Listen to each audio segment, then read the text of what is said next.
Hey, what's going on, guys? Mush back at it with another video. I want to highlight two free weekends that are happening this weekend of pretty major titles, both of them multiplayer games, so if you want to jump in with a couple of friends, I always like to see free weekends of big multiplayer games, and that's what we have this weekend, so I want to highlight that. Also, the early reviews of Metro Exodus are coming out. It's getting pretty good reviews. I believe it's sitting at an 81 on Metacritic, but Guru 3D has an in-depth testing on a bunch of different video cards running the game at 1080p, and they do have 1440p tests as well, but I want to mainly look at the 1080p test because this game is going to be brutal to run. At this point, running a game at 1080p shouldn't be all too difficult, but even with higher end GPUs, if you're looking to get 60 frames per second at high settings, it's going to be rather difficult with Metro Exodus. And also, there's been a lot of talk about Activision and Blizzard laying off 800 employees after a record 2018. I want to talk about that, the misconceptions people are having, the difference between revenue and profit, because it seems like nobody actually wants to read and look at what's going on. Yes, it absolutely sucks that 800 people got laid off, but actually know the facts and know what's going on instead of just reading a headline, because I think that's what a lot of people are doing and just creating memes crapping all over Activision and Blizzard. There's a lot of reason to crap all over Activision and Blizzard. It's not hard to do. I know it's the cool thing to do, but let's at least crap on them with the facts in mind. So more on that at the end of this video. First up, the free weekend. Steam is going to be having a free weekend for Arma 3 from February 14th to the 18th. Arma 3 is one of those games that has had an incredible amount of longevity. I've talked about that a lot recently when I talk about various PC games. Skyrim is another game with incredible longevity, but Arma 3 is a game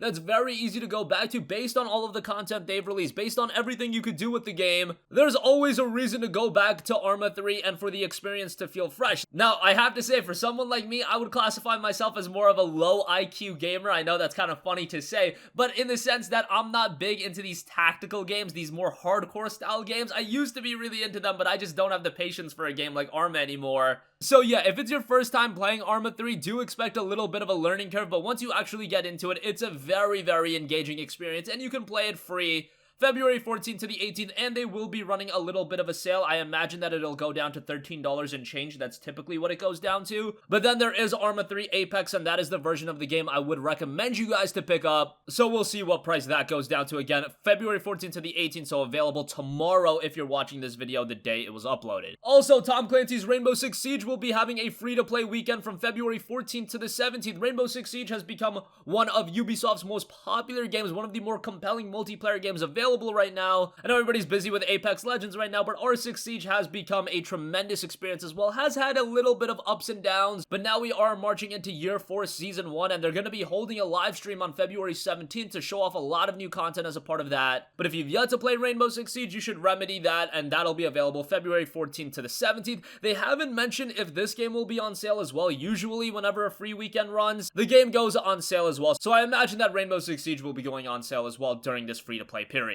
So check out both of those two multiplayer games. I should mention Arma 3 a little bit more difficult to run. Rainbow Six Siege fairly easy to run. I mean, if you have like a 2006 laptop, of course you're not going to be running either game, but if you have a decent PC that was built in the last 7 to 8 years, you should have no problem playing Rainbow Six Siege. And Arma 3, if you lower all the settings, you should be able to get it running at playable performance. This is a game that is just traditionally a little bit more wacky in terms of performance, so just keep that in mind. Moving on from that, we've covered all of the controversy with Metro Exodus, so let's not talk about that. What we are getting right now is the reviews for the games as well as the performance. The reviews are looking pretty positive. It's sitting at around the low 80s on Metacritic as of the recording of this video. I saw some reviews that were as low as like a 6.5 to a 7, and then some reviews did have it pegged as high as a 9.5. So the reviews do seem a little bit all over the place, but it has normalized at around an 81, 82 on Metacritic. What I really want to talk about is the performance of the game, because Guru 3D has in-depth testing with the game on a litany of GPUs, and I just want to look at the 1080p performance because my god, this game is going to be vicious to run. I thought a GPU like a GTX 1070 would be able to play the game at 1440p, maybe get 40 frames per second, but that's around the performance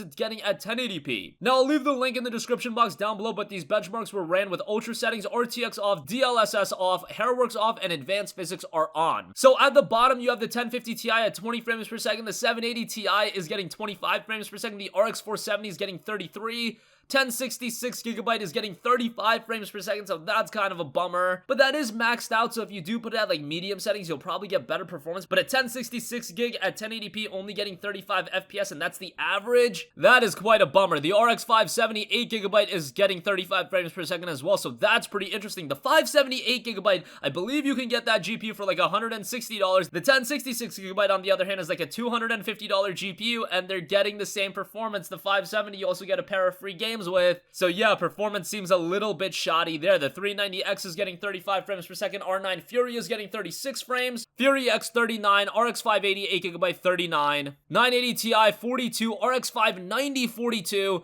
GTX 1070 is getting 43, 1070 Ti is getting 54, and things do get better from there. RTX 2060 is getting 55, 1080 is getting 58, not even 60 consistent at 1080p. That's pretty worrying to me as someone with a 1080, so I'm not going to be able to play this game at 1440p or god forbid 4K. 4K on this game is just going to be a disaster. RX Vega 56 is getting 58, RTX 2070 is getting 60 frames, RX Vega 64 is getting 61, 1080 Ti is getting 71, Radeon 771, Titan XP 76, RTX 2080 79, and 2080 Ti jumps up quite a bit to 95. So that's all at 1080p, so while we do get to the higher numbers with the higher end GPUs, it's at 1080p. When you actually look at 1440p or god forbid 4K performance, it's going to be a nightmare to run the game at higher resolution. Specifically, the 2080 Ti at 4K from Guru 3D, they got 50 frames per second with the same settings. 50 frames per second is definitely playable, but considering how big of an investment the 2080 Ti is it really worth it? I'll let you guys make the decision on that. And for someone like me with a 1080 at 4K, I'm looking at 28 frames per second on average, so that's not really gonna be playable. So that's quite a bit of bummer. I know for a lot of you guys, this game isn't even gonna be coming out till 2020, so let's just move on. But the performance is looking pretty rough. It's just one of those games that is gonna be more difficult to run, just like Last Light, just like 2033. And lastly, I do want to quickly talk about Activision and Blizzard. Everybody is talking about this. It is making the rounds over on Reddit and other social media forums that Activision and Blizzard has laid off nearly 800 employees after their record 2018. Now, that record 2018 was based on revenue, guys. There is a difference between revenue and profit. This is something you'll see a lot of businesses do during their earnings call, and they'll make investors dig through and actually find profit numbers, but they'll be like, hey, X year was our biggest year of revenue ever. Well, revenue is just money you make. What's more important is profit. Of course, when you take revenue and you subtract it with the expenses, that's when you get profit, and that's the number that actually matters. But I also want to offer you guys the information of layoffs are just a reality in the gaming industry. Everybody talks about it. The gaming industry is one of the most volatile industries to work for. You actually have to have a real love for the industry if you just want to be an employee in it. It's unfortunate, but it is something that happens, and I saw something about back in the day when World of Warcraft was released. Right after that, a bunch of people got laid off. That's usually when people do get laid off, after a major release happened. And if you actually look at where they cut a lot of people from, it was from esports, Blizzard marketing, a lot of areas that correlate with Activision and areas that are floundering in general. So I can understand why these cuts happen. Cuts happen in the gaming industry. It sucks. I am not advocating for people to lose their jobs, but it's just something that happens. And just to be like, oh, Activision is so evil, they purposely cut all these people. I know that's the narrative everyone wants to spin. I know that Blizzard is the big bad evil. Look, Diablo Immortal being on phone, that's not cool. I get that. And yes, could they have kept some people on board? I'm sure they could have, and I wish they would. I do not want anybody to lose their jobs, but a lot of the information that is going around online, it just doesn't make a lot of sense. People actually aren't reading into it. And yeah, that's my spiel on that. Do I agree with all the decisions Activision and Blizzard are making? They're going more into the mobile market. That's clear as day. That's not something I want to see, but that's them as a business making the best possible business decision for them. If you don't agree with that, stop playing their games. Don't play their games. Don't play their mobile releases, and we'll see how it pans out. But I do imagine all of these games that people want, Diablo 4, Diablo on desktop, all of these games will happen at some point. And again, I don't want to act like I'm happy about 800 people losing their job. I'm absolutely upset about that, but it's just the reality of the gaming industry and how volatile the industry is. That's been known for a long time. And that's going to conclude this video, guys. Again, Arma 3 and Rainbow Six Siege free weekends this weekend. Arma 3 will be available from February 14th to the 18th, and you can enjoy a discount on that. Rainbow Six Siege will be available from the 14th to the 17th. If you're planning on playing Metro Exodus,